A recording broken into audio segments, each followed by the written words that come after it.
Yeah, good day, and welcome to another section.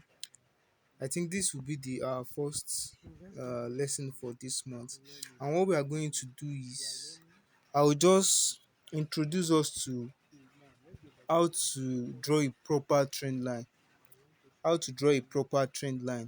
and how to take your trade using support and resistance alone, especially on gold. So I've decided to use this gold chart. Now you notice that that is where that is the this logo is actually where we take our tools, your trendline tools or any tools. That is where we pick our tools for drawing anything on our charts. So this is our trend line tool. Then you click on it, and now I want you to try and see something here. So you should notice something different from the previous trend line we used to draw. The previous trend line we used to draw is not like this one. Now this is the proper way of drawing a trend line. After some times I realized that this is the proper and the most effective way to draw your trend line. Make sure it is touching the wicks. Before I said your what's it called, it can cut through the body, but actually now this is the best way. It should cut through the wicks and not the body. So yeah, as you can see, this is cutting through the wicks alone and not through the body. So this is the how we used to draw it before. It to cut through the body.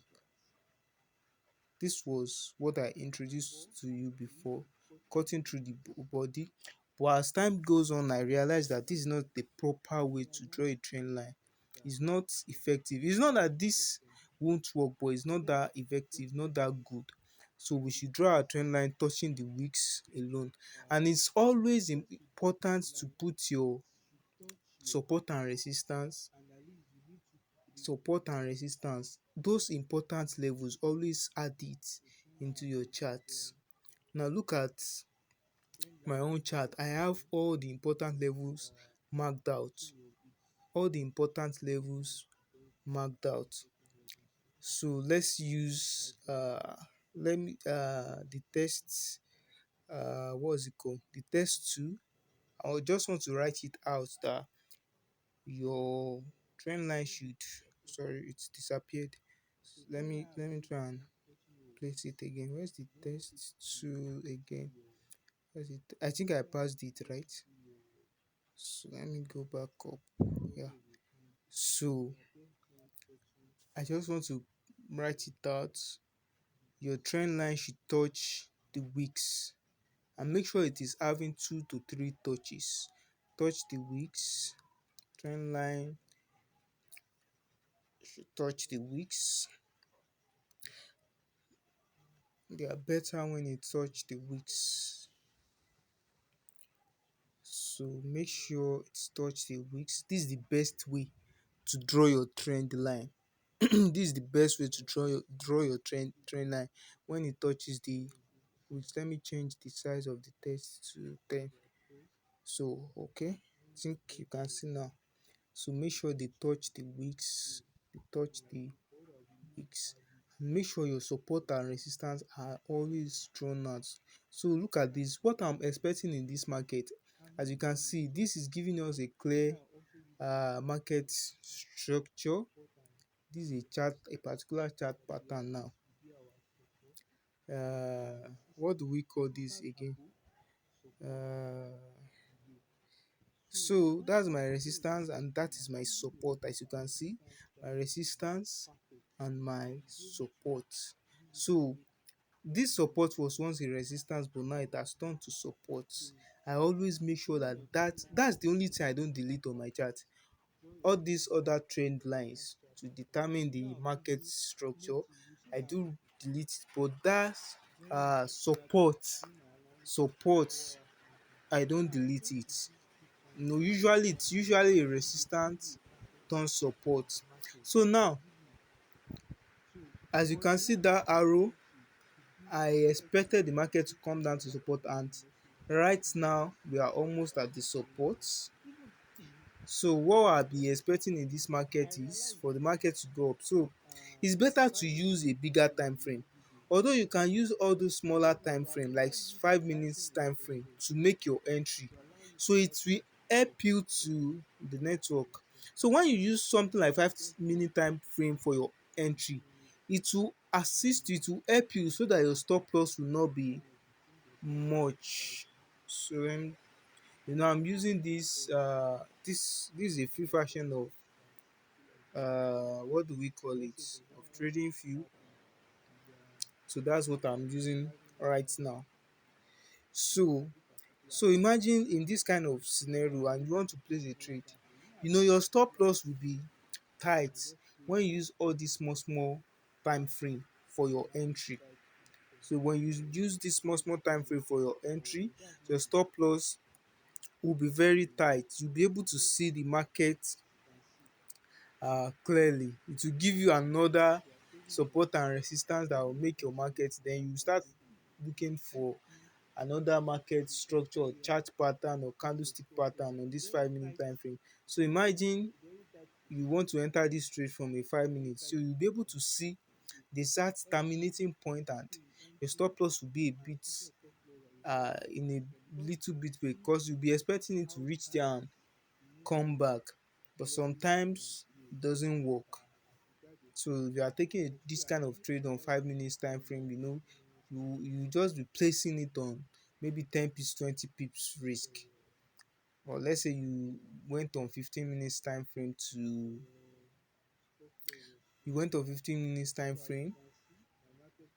for your trade. So look at this. It's giving you a very close look. You can see when the market is about to come down. So this was where I expected market to sell, but look at it. It went up to that level before it starts coming down. So it wiped us out. That was I've forgotten the day I called the trade. So it did some consolidation there, which shows that either they want to push the market down or up. And we had a sell down to that level. So let's go back to our 4 hours time frame. So these are 4 hours time frame. And okay, so now 4 hours time frame, you notice that I have my support and resistance level marked out. So that's a consolidation which we had, then break downward to that side. So I'm expecting it to still hit that side before it starts going up. I'm expecting it to hit that side before it starts going up, or maybe at that particular point you just go back up, because I think even this my support. Okay, yeah, if this my support now is based on the previous high. We just have a all-time high on our on gold. So this my support is based on the previous high. So I'm expecting to hit that area or maybe break through a little bit. Then it should move back up, because I still have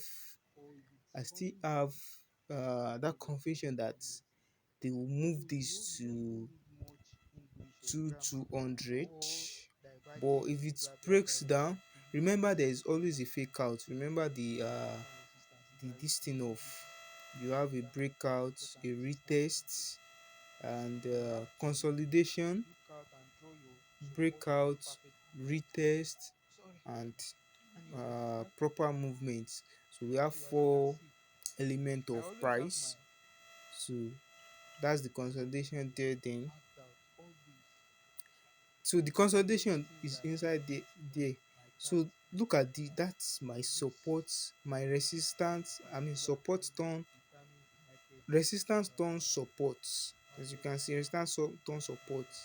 So I have everything intact, drawn out.